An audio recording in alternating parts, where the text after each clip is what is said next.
Hey, this is the Commander Cookout Podcast, episode 332. I'm Brando. I'm here with Ryan, and we're going to take the first shot in the war. Now, hit our theme song!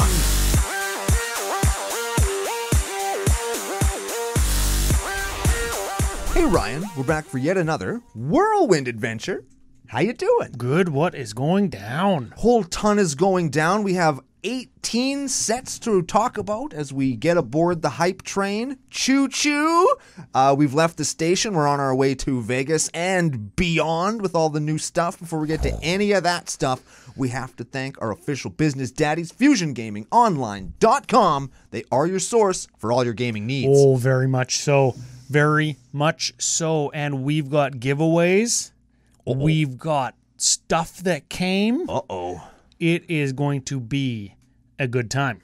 Always. Always. That's why people are here. Yeah, very much so. And here's the thing. We've got some, well, I said the giveaways already. Yeah. I'm kind of stuck on that. Let's just get to that. Okay, let's do it. Okay, so big thanks to FusionGamingOnline.com. They help us with the giveaways. And they're your source for all your gaming needs. Yes, and if you want to be like us and get stuff from Fusion. If you want to have things, because we have things, you could also have things. That's it. Now, a couple things.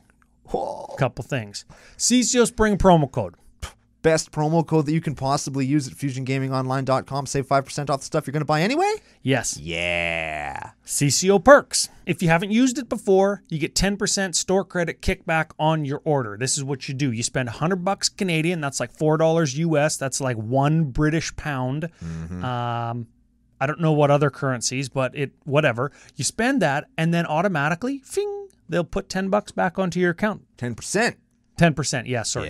Yeah, 10%. Could be $10, could be more. You do those things, and doing so lets Fusion know that their partnership with your boys is a good one. And it is. So good, in fact, that they sent us a little secret layer for us to give away. Uh-oh. Ooh, yeah. So how do they win? This is another of our patented social media giveaways.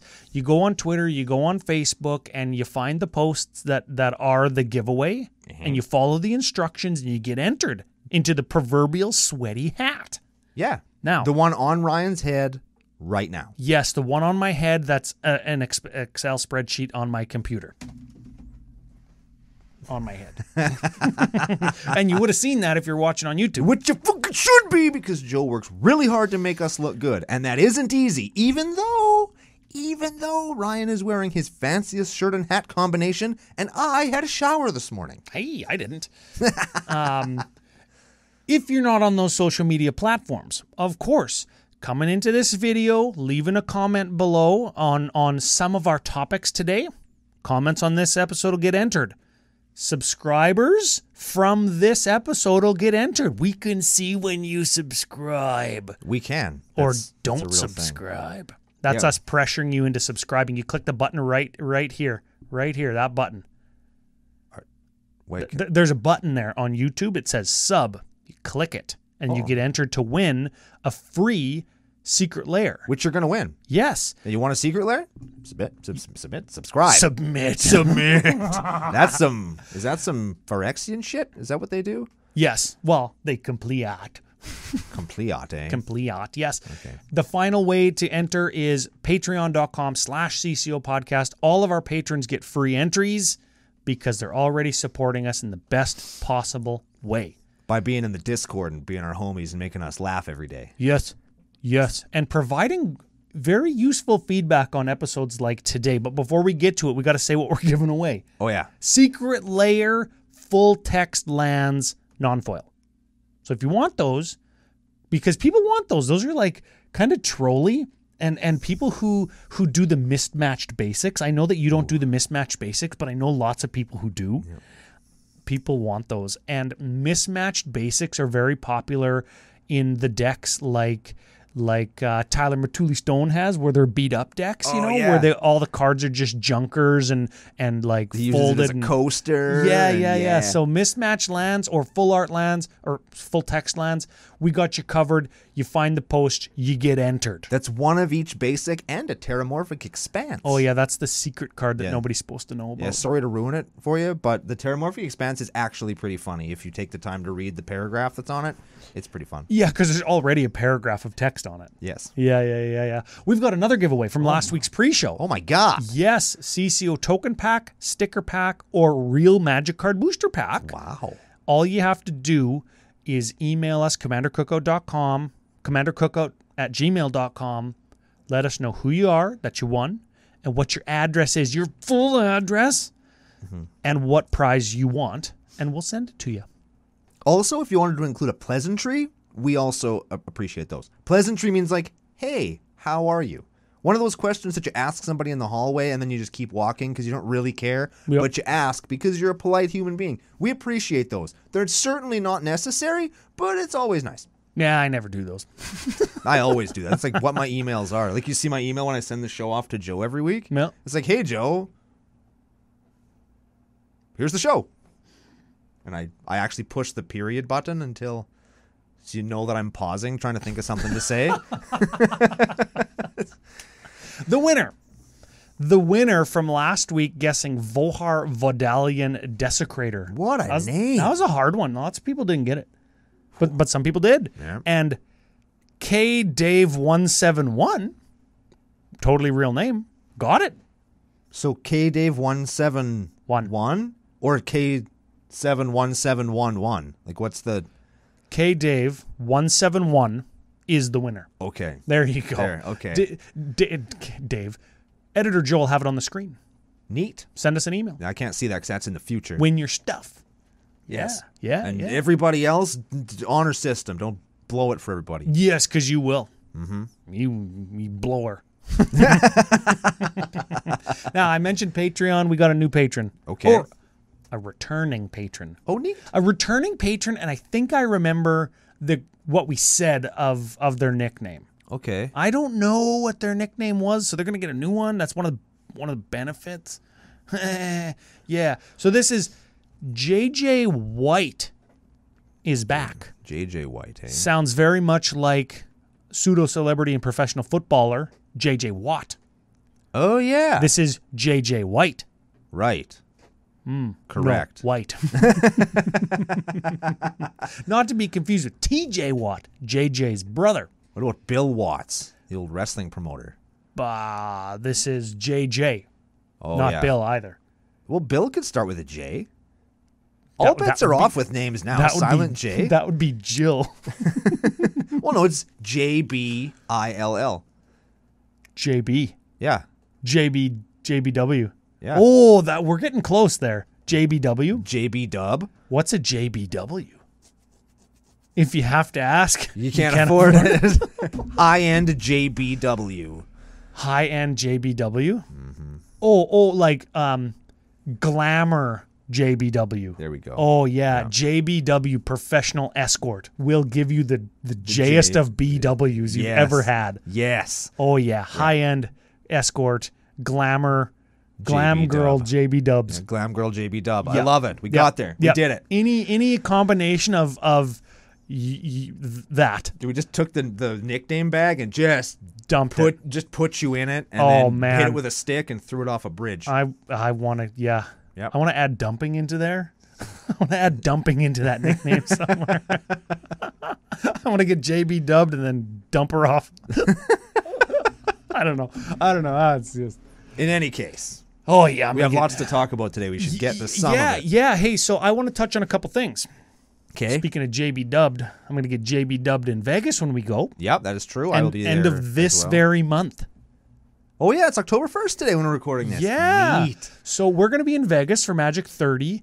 There's some big announcement on the 4th. That's Tuesday.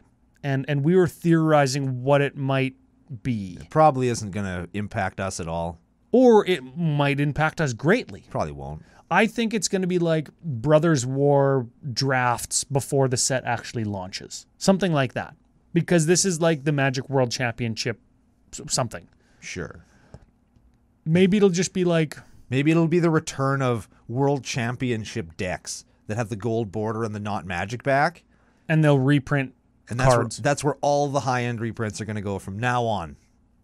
Maybe. I don't think it's going to be a product announcement. It's going to be a Magic 30 announcement. Like they're going to restructure something and they're going to make it better for content creators, or they're going to open up something that wasn't ever available at a Magic celebration before. Yeah, maybe. Well, if it's a big announcement, it'll probably be something that affects everybody, not just people like us. Yes. So I would imagine it'll be something. Maybe it'll probably be something that just will cost more money. And that's cynical of me, but I'm the cynical one. Ryan is not the cynical one. So I think it's I am nodding. Yeah. I am nodding. But I'm sure it's going to be something that's just going to cost us more money. Yes. And here's the thing about that. And this is why the CCO experience at these Magic Fests is so fantastic. Yeah. Is sure, you got to pay to get into the door of this one, but you don't actually need to pay to play in CCO Nation. That's right. You can just come and play. Yep. And we're not sitting behind a $300 or $700 paywall in the nation. We're going to be in the free-to-play areas with everybody in the nation with CCO shirts on. The new CCO shirts just came in. No spoilers, though. That's right. And I haven't even seen them yet. It's going to be a fantastic time. It's going to be the best time. I showed you the picture of them, but not the real shirts. Remember how awesome he said they were? Oh, yeah. Yeah, he's seen them. Okay, I thought that was like a piece of the shirt. I thought there was like a... No, it's the whole shirt, and it's like this big. It's huge. Oh, sick. Okay, yeah. Yes. Yeah, these are cool shirts. These are cool as hell shirts. There you go. And super exclusive to the people that are involved in the CCO experience proper. So in the future, when I put that out there in Patreon or Discord or wherever it is, when we're looking to fill up beds in the house or butts in seats at events, you got to get in while the getting's good. And these are fun events. This is the second one we've done this year, and we're hoping to do, I don't know, 3 or 4 next year, including one in the East. At least one. Oh, man, I'm so pumped for that. Mostly because the advertising for it is so good.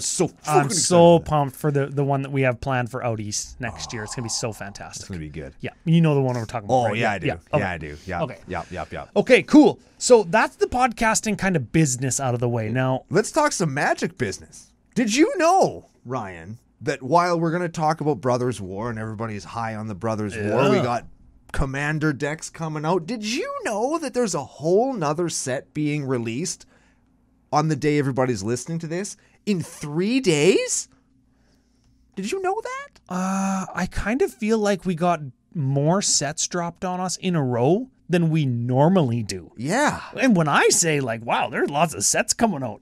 Like, when I say that, I'm the guy that says, give me more WotC, like, produce sets more frequently.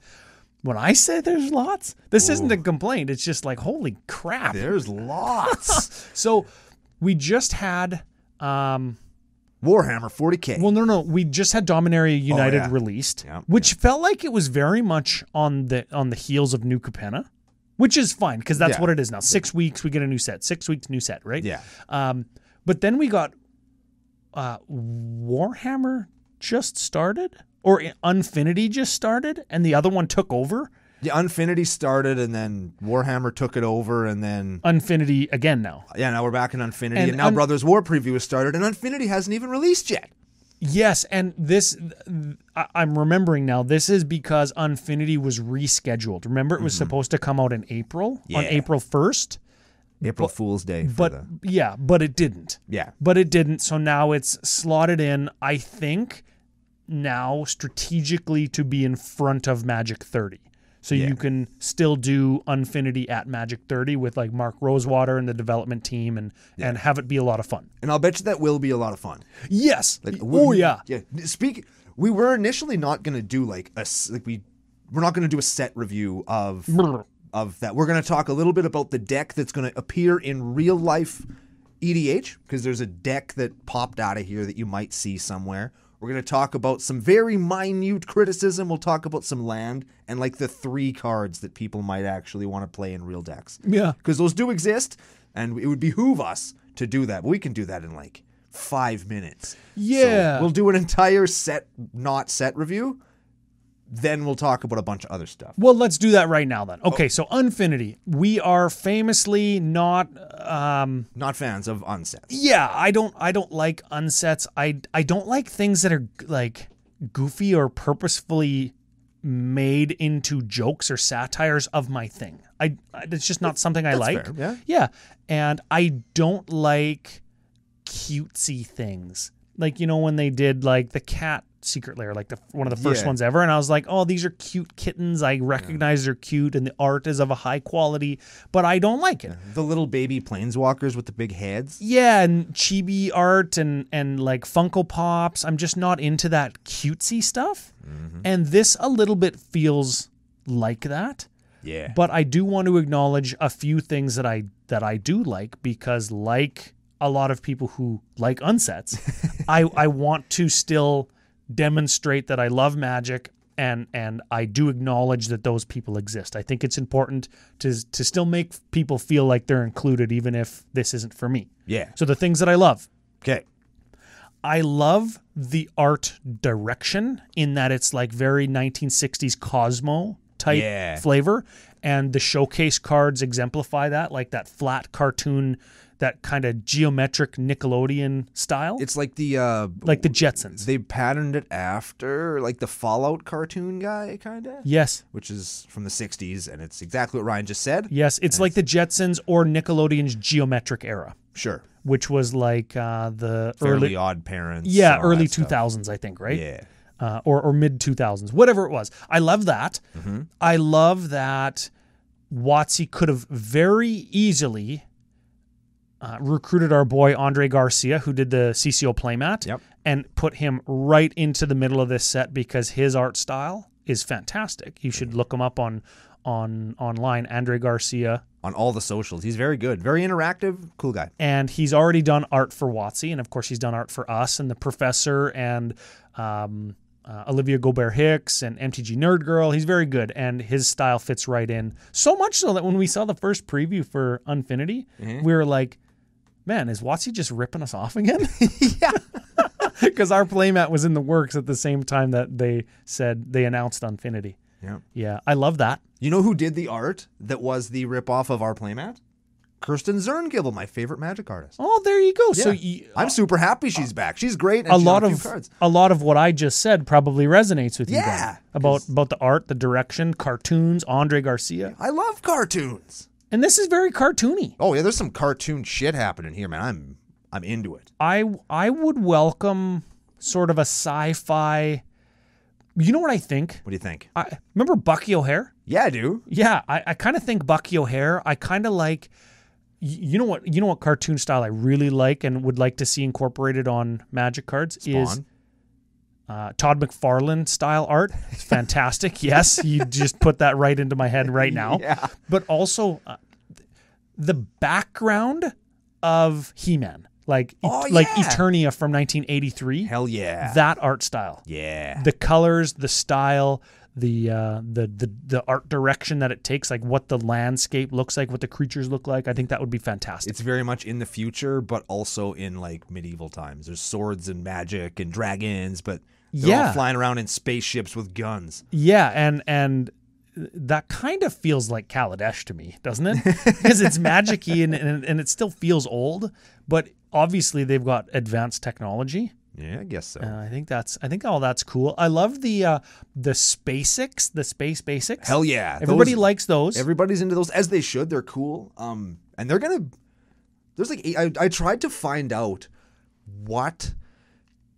there's regular stuff. There's your basic lands. There's foil things. There's galaxy foils. There's all sorts of different ways the galaxy foils are going to be very expensive too. I think that's a foiling process similar to like Pokemon cards, how they have like a different kind of, it's not regular foil like you imagine it. The galaxy foils are going to be very expensive. Yeah, they are. I looked at some of the preview things. The Shocklands are in the mid to high $170s. The foils, the galaxy foil Spocks. Yeah. Space Shocks. Yep. There are lots and lots. So, I mean, there's stuff there for collectors. And if you want to, like, bling out your deck, I think that the regular SpaceX, at least for now, are probably going to be cheap because you get one in every pack, 2 in every collector booster. Yeah, they're gonna be like the Nyx lands. They're going to be like the black and white lands from Innistrad of recent. Very cool. Yeah, they're full art lands. They're just this set's ones. And I do like the full art treatment and special lands in the unsets, because that does give people who want more of those cards in the economy or want to own alternate versions of those cards something to look forward to, like me, if they don't like these sets in general. Yeah. No, let's talk about, this is a minute thing. Is this the last thing you got? I have two things. Okay, two things. I have These a couple are the cards I want to look last at. two things. And one small thing that I'm just... Sure. And this mainly affects me and people like me. So I like to play decks that play my opponent's things. Yeah. I like that. That's just a thing that I like. And with the introduction, most of the cards that are legal from Unfinity into Real Magic are cards that do sticker stuff and cards that do attractions stuff. We're not going to get super deep into what those are. I think attractions are neat, but we can talk about that some other time. The point is... Or not. just some people might like it, Sure. just because you don't. I know. Yeah, you're right. I think it's cool. So it does kind of technically, corner case, sort of mean that you need to go around with sticker sheets and attractions on the off chance that somebody's... You know what I mean? Could you not just use dice? No. You could, though. No. Why not? Because their names, their words, their hats, like you can't have this dice is a hat and this dice is the word frog. But that's what people will do. Right. I'm not carrying stickers around. I'll carry dice around. I got some tokens. But you got to use the stickers, and that's the thing. Because the stickers are, in particular, things are, they matter. What the sticker actually says matters. And I think that's kind of a... You know what's going to happen? People are just not going to carry stickers around, and people are just going to not play sticker cards. Yeah. It's like, oh, now I have to carry dungeons around. Now I have to carry a monarch token around.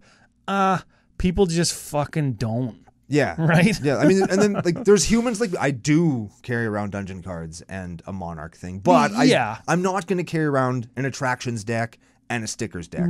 And I know it's super corner case, but I'm not a fan of having to take up more of my very limited space to carry around this crap. Having to carry luggage to play Magic. Yeah, I have just don't carry it. I have a night and day token, even though I have nothing that uses it. I don't. But like, I don't even know what night and day do. It's just one of those things, and it's okay. Move on then. If it's corner case, fuck it. And some cards that are cool that I think people should actually pick up. We all know Saw in Half. Yes. Everybody is beating Saw in Half. That one's not even legal, is it? Sure is. Is it? Sure is. Oh, that's a good one. Exchange of words.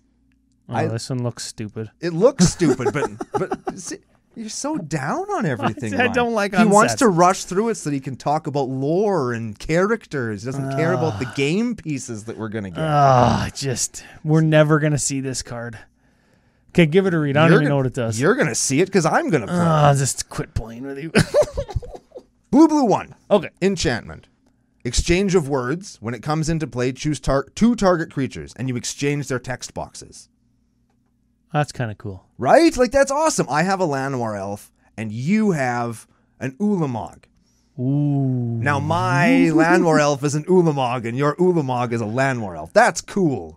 That's kind of cool. That's a neat card. I like, in spite of the stupid picture, this could be a really good alter for Ryan. Hey, there you go. You could alter him to make him look like real Magic cards. That's a cool card. And then there's one other one that I wanted to talk about because I'm personally going to jam this into at least one deck, and it's Clown Car. Clown Car. This is a vehicle. Clown Car is a vehicle that Ryan likes vehicles, right? Let's see if I can sell Ryan on Clown Car. Okay. You got to go all the way. Where is it? Clown right Car. There. Yep. 1/1 for X. I like it already. Okay, 1/1 for X. Okay. When Clown Car enters the battlefield, you roll X 6-sided dice. Yep. So you're rolling dice. That's fun. For each odd result, you get a 1/1 white clown robot. Ooh. Neat. Robot clowns coming out of the Clown Car. For each even result, you get a +1/+1 counter on Clown Car. And then it crews for 2. That's a cool card. Yep. It makes dudes. It's a vehicle. Ryan loves vehicles. It crews itself, and it could hypothetically be giant. It could hypothetically just make you infinite 1/1 dudes if you have infinite dice roll. Yeah. Right? Like So those them Heliod decks, hey, or those Bomberman decks in mono white, or I'm thinking like any deck that makes infinite mana can make infinite dudes with that. Yeah. You get infinite ETBs or an infinite sized creature once you crew. Oh no, it's a 1/1. No, it gets +1. it gets +1. Yeah. Like Clown Car it's the real deal. Yeah, man. that's a real card. I think That's cool. a real card. And the rest of it can whatever. Like there's lots of cool stuff here, but we have lots of stuff that we have to talk about. So we're gonna leave it there. But I just wanted to point out that there is some cool stuff here. Yes. And if it's for you, please play it because we're probably not, and I would love to see it in the wild. Yes, I really would. Yes, I got two things. If you like it and it's legal, like it is considered a black bordered card, right? No acorn stamps like gold border or silver borders, I mean. Play it. 100% play it. Bring it on. And I will play against pretty much anything. I think I do a pretty good job of playing against anything and it's still enjoying my time. Yep. And second thing is if it is for you and you have a favorite card that you are going to stick in your real decks, put it down in the comments and let us know so we know what to look out for, what maybe if I pick it up, I'll paint it and you can get an altar of it. I want to know what people are playing from this set because honestly, I didn't even read 90% of it and like Exchange of Words, is that the name? Exchange of Words. Wouldn't even known that card exists, but it is a cool card. It is a cool card. And like we always say, sometimes even me, I gotta just shut up and listen, and then I learn something new, and I think that I'm a fucking better person for it. It just hit me. What is it? I'm gonna put Exchange of Word in my Mutate deck. And I'm going to switch the text box on some little turd and my whole mutate pile. And then I'm going to bounce my mutate pile back to my hand and mutate my mutate pile that I exchanged of words. Whoa. Doesn't even make sense. You're going to need a lot of sticky notes. Right? Should we talk about some Brothers War stuff? Yes. Okay. Brothers War. Brothers War. We stopped and got a drink. Of beer. Beer. At 9 o'clock in the morning because we're Commander Cookout Podcast and we're training for Vegas. I'm warming up, getting the liver engine started. I got a 2-stroke liver, FYI. I got one of those little buttons. You push the button and it just goes bzzz, like an electric motor. Yeah. You know, Rebecca's got some patients that got electric hearts. And they got just like a pump that whirs inside them. Really? When you put a stethoscope. Yeah. Really? Not even kidding. What is it? Okay, I'm gonna take it. We're gonna do an aside here. I'm gonna learn a thing. They're getting completed. We're gonna tie this in. Okay. These people are partially completed Phyrexians. So it's a little engine and it whirs. Yep. What's it like connected to in their body so that it doesn't They have batteries. like rattle around? It's like You know what I mean? Like mostly they're just like if you have a pacemaker, let's say, okay, they're inserted under your skin and your skin just holds it in place. But this is like inside their heart. Oh. Like in their heart. Wow. Yeah. Wow, we can do anything. Yes. Wow. Yes. That's cool. I'm glad I learned that Pretty today. cool, I hey? learned a science thing. That's dope as hell. Yeah. Okay, now, they're completed. You know where else people are getting completed? In the Brothers War. Oh, yeah. So Brothers War coming out in November whatever, 17th or whatever. And we got old characters returning. Everybody's pumped about that. Urza and Mishra. And I didn't even hear anybody saying, oh, Urza's such a bad guy. He did all this bad stuff. I hate him. We should cancel him. Well, he did do a lot of bad stuff. He did do lots of bad stuff. But like other people who've done bad stuff in history, it's important to learn and not repeat what they did. Yeah. Again, it's about shutting your lips and learning. And also, this is maybe kind of highbrow stuff, but sometimes when you have somebody that means to do so much good, they end up becoming a villain. Yes. Those are the most compelling villains because they think they're right. And that's Urza. That's Urza in a nutshell, right? He thought he was saving everybody, and then they're all dead, and he goes, right? Yeah, and that's why this story, The Brothers' War, is so good. I've read this novel 2 or 3 times.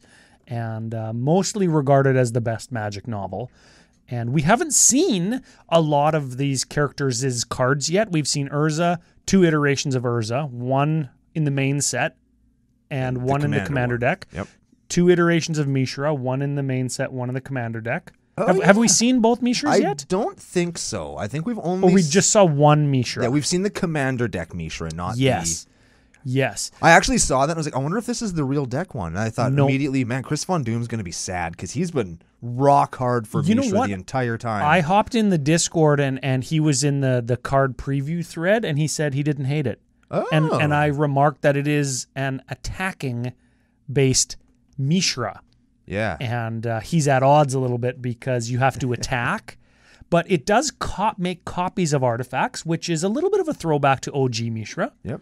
And anyways, we've seen not the main set Mishra. And what's cool is these meld. So Urza and Mishra are going to be meld creatures. You play them with Mightstone and Weakstone. Do they both meld with that thing? I'm willing to bet that Mishra is going to meld with the Weakstone, like Urza with the Mightstone, and on his other side, he's going to meld into a completed Phyrexian. He's going to meld into Mishra completed.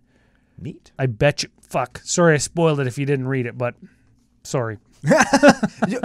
Spoilers for things that are 20 years old, we don't have to apologize for. Yeah, it's your own fault. If you You've haven't had seen 20 years to get it, and that's not get good scrub. It's 20 years old. Yeah, I guess the end is also Urza becomes a planeswalker, and everybody knows that Urza is a planeswalker. Yeah, everybody probably thought that Urza was always a planeswalker, but he was a man. He was a regular ass man who didn't he was only a man. Yeah, he didn't become a He didn't become a planeswalker until he was already a man.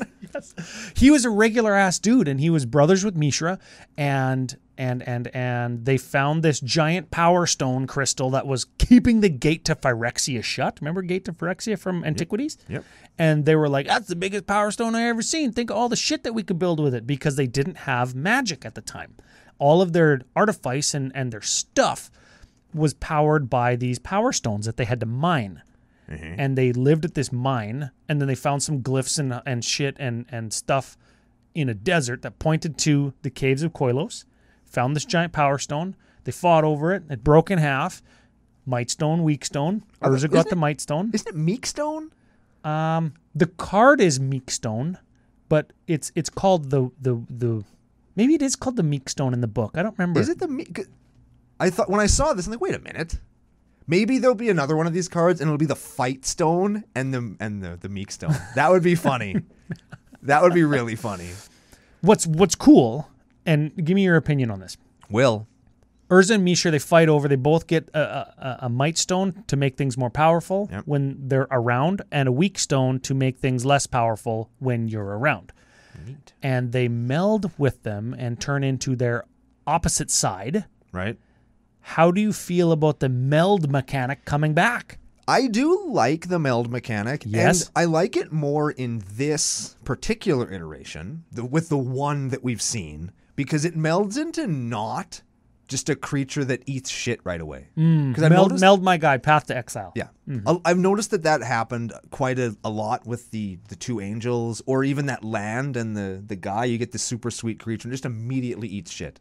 At least this is something that you're going to maybe get something out of, and it's a 5 ability planeswalker, which is hella cool. Yes. Although there's a lot of text on it that's real small, so it's going to be on the screen if you're watching on YouTube, which you should be, so you can read it for yourself. You can pause it and read it. Yeah, And I hope that there's more stuff that melds. Also, I do too. Yeah, put that out there. Even if it is creatures that immediately eat shit, I want that to happen. Yeah, Mishra's gonna meld. I think that. I bet you, Gate to Phyrexia, or like Power Stone Portal is going to meld into Gate to Phyrexia. Wait, Gate to Phyrexia? Like the card Gate to Phyrexia? No. Like the thing that is Gate to Phyrexia. Whatever card they use to represent that in the set. I bet Gate to Phyrexia. Yeah, the Gate to Phyrexia. Or like Power Stone Sealed Door is going to meld into Gaping Fucking Hole to Phyrexia. Run for your lives. Like that's what it's going to meld to. And it's going to be fantastic. Do you think we're going to get not Shieldred. What's her name?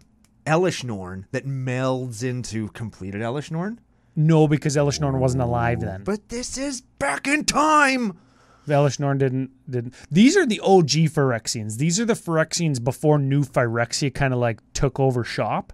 So these are the old ones. Then. She wasn't. We know that she wasn't. Maybe she traveled back in time, we too. do know. Scroll down a little bit, because we do know. Maybe Elish Norn was one of their homies, and they sent her back in time. They retcon that shit all the time. They do. And I think... Right? I think that they're saying that like Teferi's going back and witnessing this story, right? And here's the thing. We're getting Caleb and Krug. She's the queen of Krug. Urza marries her just because he wants this frickin' book. Man. Like, he's a dick. If you think Urza is like your favorite character, you got to really look at his morals and ask yourself, is he the good guy? He is the good guy because he's fighting for Phyrexians. Yeah. Like, in a straight line, he is the good guy. But he's tainted with all these shades of gray because he married this lady to get a book. He's a piece of crap. Yeah. He built an entire giant mech just to move a statue because the prize was treasure and gold and freaking controlling a kingdom and marrying the princess. But he only thing he wanted was the book because it was an old Thran book. And the Thran were the Phyrexians before they were Phyrexians. There we go. So that's what he wanted. Also, that card, we're going to talk about the card in our not set review. That card's crazy. Yes. That card's crazy and good. We're getting Hercule. We're getting Ashnod. We're getting actual Ashnod finally. Here's the thing that I learned yesterday. Yeah. Ashnod's a lady. Yes. I didn't know that. Yeah, her and Mishra had a thing. Oh. Yeah, they were... They could have gothed her up a lot more, though. Like a lot more. And I would have been into that. But that's just for me. I've seen a lot of tweets saying, "I wish I was that dude" on the board. On the altar, you mean? Yes. Yeah. Yes. We're getting a Gix. He's the big bad guy. He's the real bad guy in the novel that Urza thinks that he has to fight. Right. When really he needs to look inside and fight himself. Once they opened the door, the conflict within became the conflict without, though, because Gix is a bad dude. He's a badass guy. Yeah, for sure. Oh, there. See, Mishra claimed by Gix. I bet you that's who we're gonna see Mishra meld into. Okay. Or do you think that that's gonna be the first side? He looks pretty complete, though, doesn't he? Pretty complete, yeah. Yeah. Who knows? Wasn't Saheeli not there? Saheeli? Don't know what she's doing there. Because Saheeli's there. Saheeli, well, so is Teferi. They must be going back in time. Teferi's a time mage, right? So anything can happen. So maybe he took Saheeli back with him. Maybe they're going on a date. Maybe they. I'm gonna keep hammering at this until I get a theory that you can trust. Maybe Saheeli and Teferi and somebody else and random angel lady, sure, who's their homie, travel back in time, and then the Phyrexians grab the angel. Oh, and that becomes Elish Norn? Wings off, and she becomes Elish Norn. Cut her wings off, pluck them, stick them on her head. That's her hat. Boom. See? Did it. There, I got there. And WotC hadn't thought of that, they're going to do it now. I just said pluck them. Pluck them. Pluck them. Pluck them right in the butt. Okay. No kink shaming in the nation. Yeah, okay. Speaking of pluck, for no reason, I want another Brando opinion. This is another CCO official opinion. Oh, shit. What do you think of the Commander Rules Committee's decision to allow the Might Stone and Weak Stone to be in your command zone with Urza? What do you think? I'm not a fan. No? I'm not a fan. Pourquoi? That means why for? The reason I'm not a big fan of it is just why make an exception for, like, this one card, you know what I mean? They did provide reasoning as to why they provided or made the exception. Could I use Squee and then have Squee's toy in the command? Like, you know what I mean? I know that that's a ridiculous example, but it's one of those things where I could make a passionate argument for that. Mm-hmm. And I think that one of the reasons why the Urza Planeswalker is so strong is because it takes 15 mana. Yeah.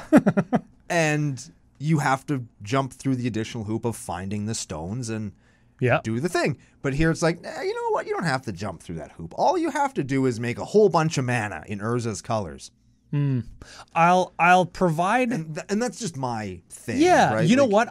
You said you have to find the stone. I really like the idea of making a Brothers War theme deck where you've got Urza and Mishra, and maybe you rule 0 partner commanders. Urza and Mishra are my 2 commanders. and maybe you don't, who cares? And you use some other commander like the Prismatic Bridge maybe. So you have all the colors and you get your Urza Planeswalker and you have to find the Might Stone in your deck. Yeah. I think that's pretty cool. Yeah. I do like that. The other thing, though, is lost my train of thought. Crap. Something about 15 mana. Something about it being like powerful and prolific, and I don't know. This is 15 mana stuff. Oh, well, you got to pay 7 for his ability, and you have to pay 5 for the stone. And that's 12, and 3 for Urza himself. Yeah, though, yes, the artifact will be reduced by Urza's ability, right? Artifacts cost 1 less. Mm-hmm. And so you could go turn 3 Urza, turn 4 Might Stone, and if you have like Urzatron lands, turn 4 flip it, like you could, or turn 5 flip it. Yeah, that's not outside the realm of possibility. Well, Urzatron lands in Commander is not something that just happens naturally very often. I have seen natural Urzatron though. Oh yeah. But that's in a deck that's like turn 15 and they had lots of card draw. Yeah. So but fits right in though, right? Yeah, it's not like it's gonna ruin it, I'll pack up and leave when I see it. But it's, I don't know. I'm not a huge fan of exceptions like that where they make this really cool card and then it's almost like they realize, people won't be able to play with it right away. You have to own these 2 cards. Well, yeah. Then don't design them like that. Yeah. I think that we're on opposite sides of this argument because Urza, I do like that exception. Which is fine. I was just going to say, and it's fine that you don't, and it's fine that I do. And are you going to say, no, I don't want to play against you if I'm running like an Urza and Mightstone deck? Absolutely not. Fucking there you go. Yeah. Okay. Old frame commander decks. Cool. Yeah. That's cool. WotC hit a home run with Time Spiral Remastered. Yep. And they were like, ooh, yeah, people like this. Yep. Let's do it again. Let's do it again and again and again. Let's milk that titty till it's dry. Yes. Let's milk it till it looks like the booby in Barbarian. See Barbarian. That's a great movie. Let's milk it till it looks like Withering Boon, that black counterspell. That's what I said.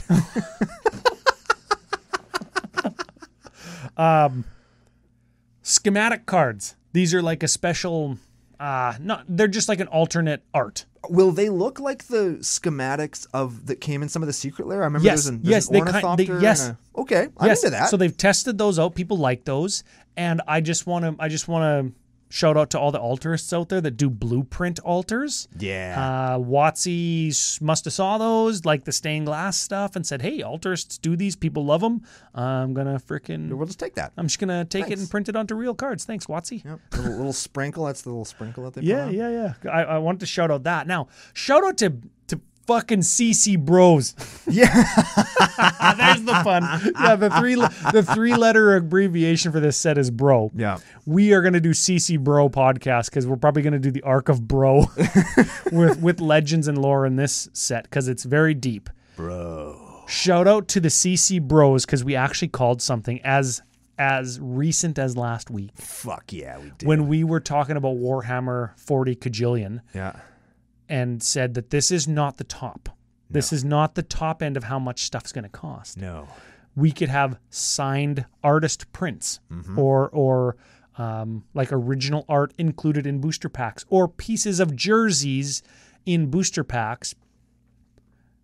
In Brothers War, we're going to have numbered, like editioned, serialized Magic cards. I was just thinking, what if somebody found like Garfield and they just beat the crap out of him, him, took his t-shirt, and just ripped his shirt all up and put Mark Rosewater's underpants. If you get a piece of like the shoulder where his nose bled on it a little bit and stuff, like, wouldn't that be funny? Yeah, piece of Gavin Verhey's like mask. Still got a nose hair in it. Like that'd be amazing, right? Yes. Oh, I want that. Yeah, just scissor it up and put a little number on it. Yeah. So you can get serialized cards. There's 500 of cards. Fantastic idea. Yes. Ultra super exclusive rare. Yep. Right? Like these are not just going to be things that you find. Right. Now, the question is, and I want your opinion on this. Ooh. The question is, when you add an ultra rare thing like number 69 out of 500 Nice. worm coil engine. Right. So you're taking a $20 card and Soul Ring. It's gonna be in there. You're taking a blueprint art foil Soul Ring or non-foil, whatever, and it's number 1 of 500 or number 69 of 500. Yeah. The value of that is going to be astronomically high. Yes. Like Astronomical, yes. like those secret layer Viscera sears that were printed backwards, that were numbered 1 to 100. Number 69 of 100 sold for $6,900, and that was a Viscera sear. Yeah, it's a Viscera sear. So you can imagine what a Soul Ring is going to be. Oh, lots.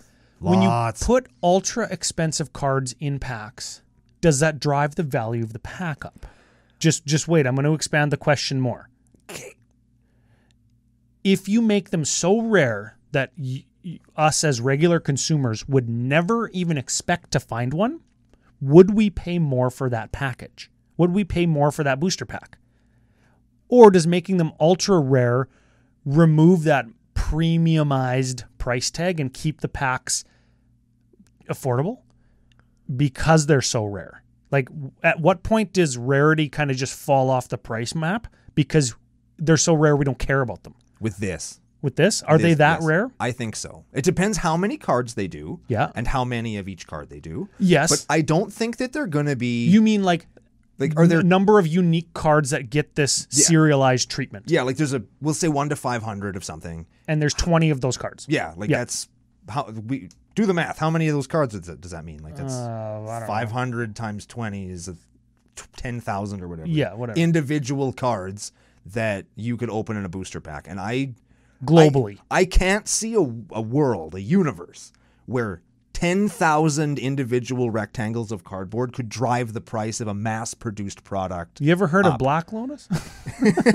Obviously, that's a facetious and hyperbolic argument because Black Lotus was worth $5 when it was originally printed, and not 10,000. So it didn't back then. Yeah, these cards aren't Black Lotus, is what I'm saying. Yeah, and these, I think that they're going to be rare enough where if somebody like one of us or somebody listening opens one, it's going to be the best fucking day. Drink your whole drink playing open flippy, right? Oh, yeah. And you're going to have the best day. You're going to share it on social media. You're going to go viral because it's so cool that you got one of these. Like opening Tabernacle in a Legends, in the Legends booster packs from Dominaria United. And the Tabernacle, that Legends finding whatever, didn't drive the price of those packs. Oh, that's a good example, actually. Yeah, that's a good example. And like a pack fresh Tabernacle is worth $8,000.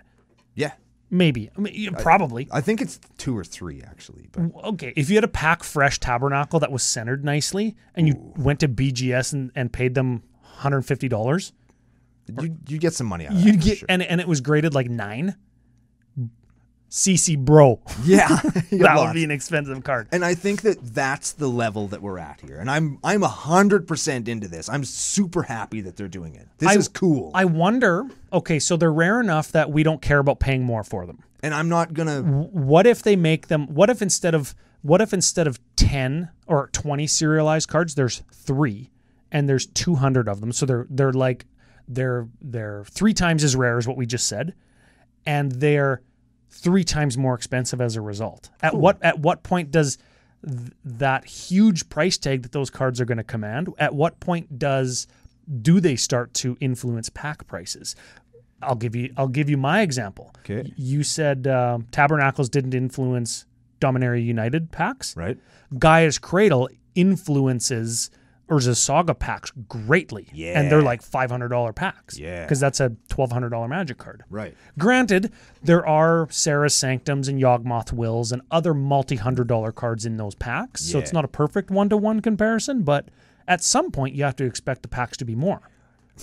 Still not as... I think that these cards are going to be way rarer than a Gaia's Cradle. If you were to buy a box of Saga... You'd probably get a Gaia's Cradle. You'd probably get one. You might even get 2. I don't know. There's 350 cards in that set. You get 36 shots at a rare. Yeah, I suppose. But it's not out of the realm of possibilities that you would get 2. Yeah. It's super unlikely, but you could. You could hypothetically open 2 of them, whereas this, you're not. You are not. You will not get 2 of them in your collector box. Man, can you imagine? Okay, so big box store. Go to FusionGamingOnline.com. They're not a huge box store like other huge card retailers. They open up like 100,000 boxes. Yep. They do the math like based on pre-orders, based on making our money back, based on how much cards cost. Yeah. We're going to make our money back when we open up 100,000 boxes. Like they do the math based on print runs and sheets and stuff, right? Yeah. It's business. Yeah. What if variance happened and instead of opening up the one expected serialized card, they opened up 2 or 3? Cool. That's like cha-ching, cha-ching, cha-ching, cha-ching. That's like 10 grand maybe. Yep. Like if these things are going to be similar in value to those Viscera Sears that sell for thousands of dollars each, you could expect bigger game stores, local game stores, to maybe open one and just cash in on them. Yeah. Which I think is a great way to add value back into boosters for local game stores that don't get passed on to the customer, which I think is fantastic. I'm a big fan of that. You're a big fan of that. Yeah. Cool. And I honestly don't think that, I think that these are going to, right now, they're like the big thing and people are so pumped, and they should be because they're exciting. Yeah. But I don't think come release time, they're going to be front of mind for anyone. No, they're like the different colored inked versions of those Hitotsugus. Yeah. Like the blue and the yellow and the green and the pink ink. Yeah. The ink, neon inks or whatever they're called. Yeah. Like, do you care about the pink ink? What's the most expensive one? I don't care. The pink ink? That sounds dirty. Yeah, and there it is. I don't even care. Don't even care. Don't even care. And if you saw one, you'd be like, hey, is that the rare one?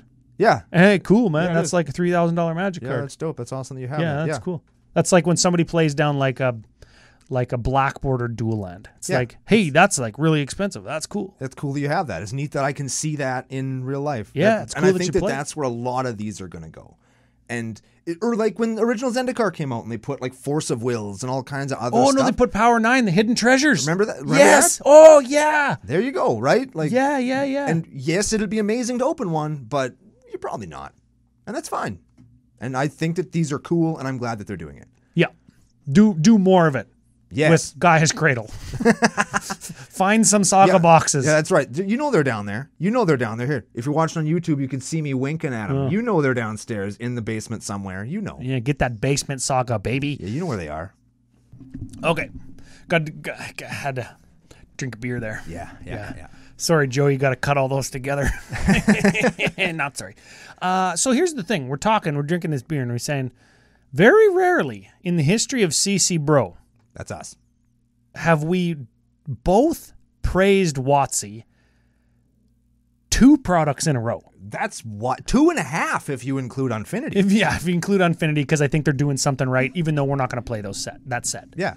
We liked what they did with Warhammer and that adaptation, because that's what it was. Yep. You're adapting a game. And a fantastic product they came out with. And now we are really digging Brothers War. And we've only seen a little bit of it. Like just the plans for what they're going to do. It sounds very exciting. Yeah, let us know what you think about all that we've talked about thus far.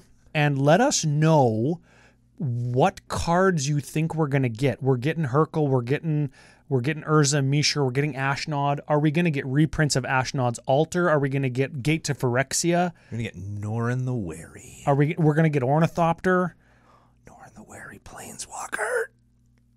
His spark is in the lantern. Maybe. Ooh, I want it now. See, yeah, baseless speculation. I had a ton of fun the last time we did that, when we did our 2023 look ahead. Yeah. I had a lot of fun with that. So if anybody wants to share their baseless spec or their speculation, like actual speculation because reasons, I would love to share and talk about that kind of stuff, because I like those look ahead episodes because they make me feel excited for Magic again. Right? It's like you were saying when we were drinking beer, it's like when WotC makes products exactly for their target demographic. It doesn't matter if you're 20-year Magic players like us or a brand new Magic player saying, what's Brothers War? There's depth and history to this game. Cool. There's like an actual, like a real novel that has frickin' moral life lessons in it that I could read. What? Yeah. I think that's great. It's fantastic. I can't wait till they do it with Lord of the Rings. Ooh, let me do the segue. Wait, you've got something. Oh. You've got something that you are as into and rock hard for as I am for the Lord of the Rings set. Yeah, it's Transformers cards. Well, maybe we should save some next week. Shut up! No, we're doing it right now. I've only seen 5 or 6 of them or 4 of them. I don't even care. I'm so excited. And none of the cards are good.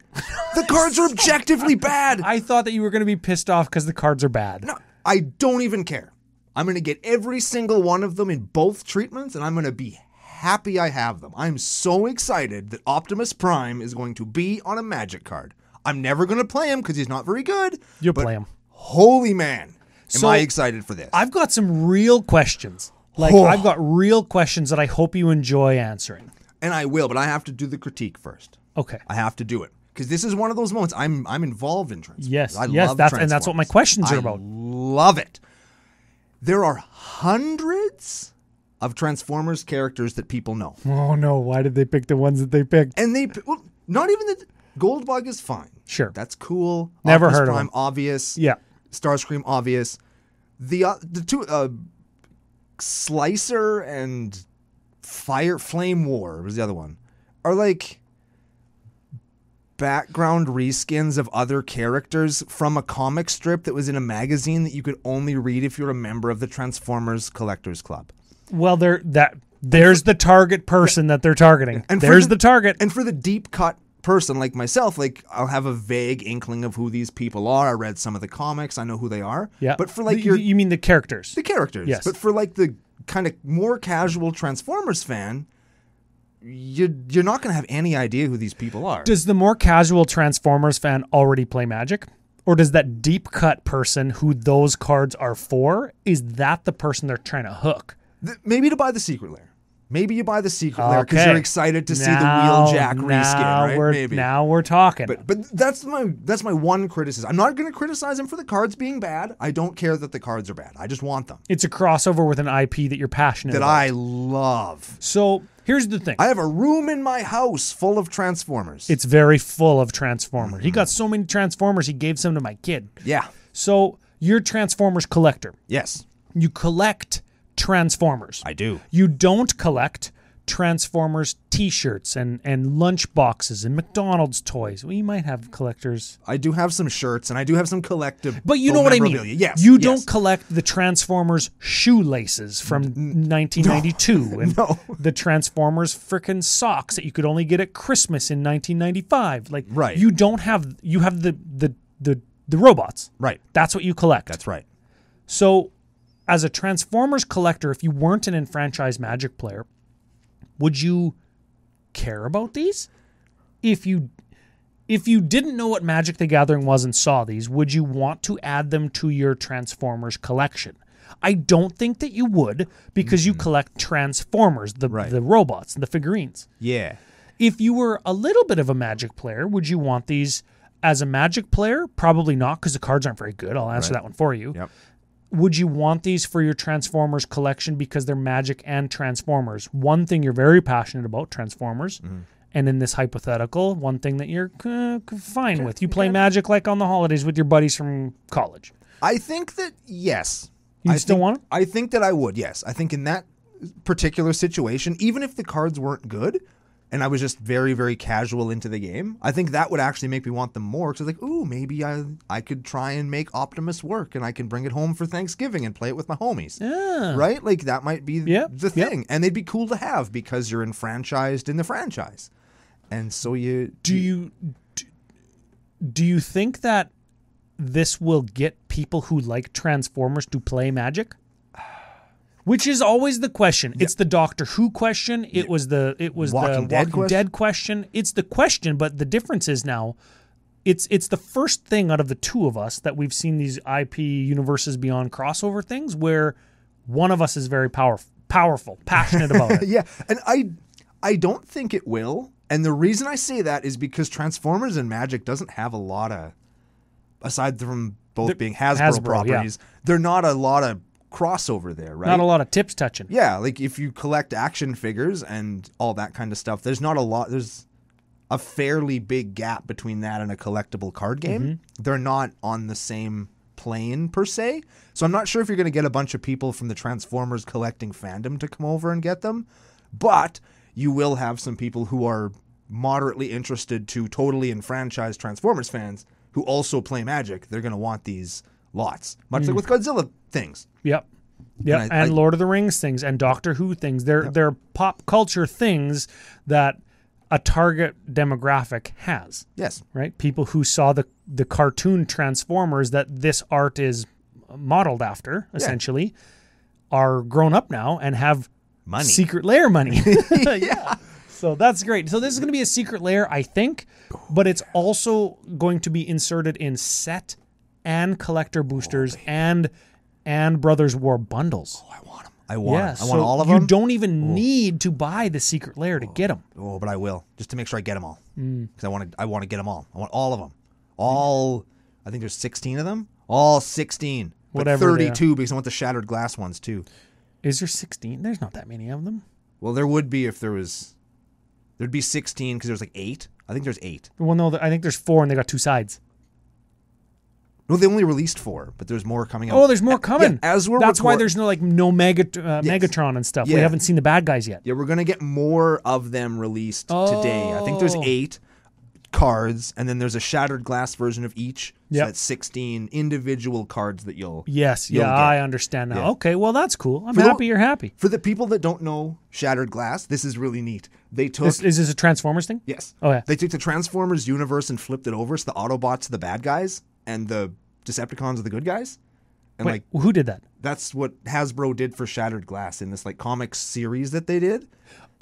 Shattered Glass is like That's the treatments the different treatments that you can get on the yeah, I Transformers saw card. that. So Shattered Glass is like Optimus Prime is this like human killing villain that like came to Earth to punish and enslave everybody. You could read Transformers Shattered Glass comics and it's the opposite land. Yeah. Yeah, no means yes, yes means no. Optimus Prime is bad. Exactly. Yeah. Which I mean still it's hard to say that out loud. Huh. And I do have a Shattered Glass Optimus Prime because of course I do.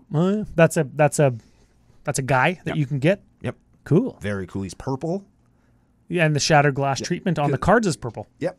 It's super fun. I'm really excited for this. I'm really happy that they're doing it. I wanted it real bad. I almost got into the Transformers collectible card game just so I could have the cards, and now I don't have to. Now you don't even have to because you got Grimlock and a bunch of other bros. Yeah, I got my favorite dude, and I'm going to get a bunch of other dudes that I really like, even if they are obscure. And you know what? The more you see, the more you're going to be like, oh yeah, this one fits, this one fits, this one fits. And once you get 8 or 10, or how many did you say there were? 16? I think there's 8. There's 8. I think there's 8. Okay, so they're going to reveal like 6 where you're like, oh yeah, all of these make perfect sense. And then they need like 2 more. Yeah. And you're going to be like, oh yeah, that's why they picked those 2. Sure. Yeah. And they didn't just like blow their load all at once, showing you all the best ones on the first day. Yeah. Maybe they're going to do more Transformers next time. Yeah, maybe. Because they could. Because they're both owned by the same company. It doesn't cost them any money. Yeah, that is fantastic. That is fantastic that they're both owned by the same company where it's like... They can show up all the time. It's like, why... You remember what we were saying yesterweek? About 40K and having to pay for the licensing and the 1,000-foot or the 10,000-foot agreements that had to be in place that made the Warhammer decks more expensive. Yeah. Now fast forward to Transformers just being inserted into booster packs because they didn't have to frickin' pay. To pay for nothing. But they still are going to sell booster packs because they're Transformers, and they're still going to sell secret layers for the people who don't want to open up and crack boosters. I'm bobbing up and down like an idiot because I'm so excited for this. Like I am so pumped for Transformers cards, and they're so bad. They're all so bad, Brian. They're so bad. Which is I think good. I think a lesson that they learned from other secret layers that had unique cards or reskins that had very powerful tournament cards on them. Mm-hmm. If I want the reskin, it's going to be $600 because it's like a ultra rare mythic that everybody plays 4 of in their standard deck. Like they made these bad, so they're not going to be expensive because people want to play them. Oh man. So yeah, I think WotC hit it out of the park on the insertion of Transformers. Yeah. I think that Brothers War is going to be fantastic. I'm excited for the Magic 30 announcement on October 4th. I hope it's more Transformer stuff. It might be Transformer stuff at Magic 30. Maybe you could. Maybe that's where you can custom order them. Maybe Peter Cullen will be there. Maybe I get him to sign me. Sign your boobs. Yeah, I would. Yeah. Yep. Cool. Well, final thought of the day. I guess if you want to pick up any of this stuff, Brothers War is on pre-order on FusionGamingOnline.com. Yep. Unfinity also, if you're interested in that, and Warhammer 40k still isn't out yet. So there is still time if you want to get it on the ground floor with those, get some really neat stuff. You can save 5% off at FusionGamingOnline.com by sending? By sending in the promo code. CCO Spring will save you 5% off all the stuff that you're going to buy anyway. And let them know that partnering with us was a really great idea. Real quick. I don't want to deter anybody, but they can only ship sealed product within Canada. That's a WotC thing, not a Fusion thing. But they do ship singles anywhere in the world. And, on the earth. And Canada isn't like some third world country that doesn't have a postal service or anything. Like, they can ship things to Australia and Italy and South America and even the United States. The geese and moose are very fast. And once they get to the border, they put it onto a truck. So it works pretty good for everybody. Yes. Mm-hmm. Yes. So check that out. We're obviously pumped about all these sets, and we're going to be back soon to talk about some decks and some cards and a whole bunch of other stuff on the next episode of Commander Cookout Podcast. Hit our theme!